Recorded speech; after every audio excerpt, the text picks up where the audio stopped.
চোখের কাপড়গুলো খুলে ফেলো। আমি আটকে রেখেছি এই এক্স বয়ফ্রেন্ড আর তার এক্স গার্লফ্রেন্ডকে, আর সেটাও এই ঘন জঙ্গলের মাঝখানে। আর যদি ওরা এখানে 30 দিন কাটাতে পারে, আমি তাহলে ওদের দেবো $2,50,000। I hate you.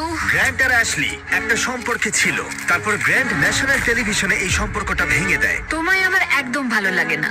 আমি সব থেকে সেরা। ক্যাম্পে তোমাকে স্বাগত। ও নো। ও আমি এসো, ওকে এসো। চিনি। আমি একটুখানি মিথ্যে কথা বলেছি।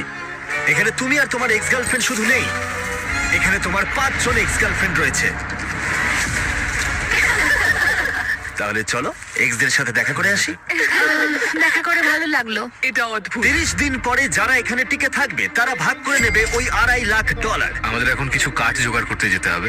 যাই হোক, দেখা করে ভালো ঠিক লাগলো। আছে, তাহলে সবাই মজা করো। আমি যখন এখানে এসে গেছি, তাই আমি ভাববো আমি এখন সম্পূর্ণ একা, পুরোপুরি একা। গ্র্যান্ড সম্পর্কে কেউ কিছু ভালো বলবে? ও আমার জন্য একটা গান লিখেছিল। ও আমার জন্যও গান গেয়েছে। ও আমার জন্য একটা গান লিখেছিল, কিন্তু পরে অন্য মেয়েকে শুনিয়েছিল।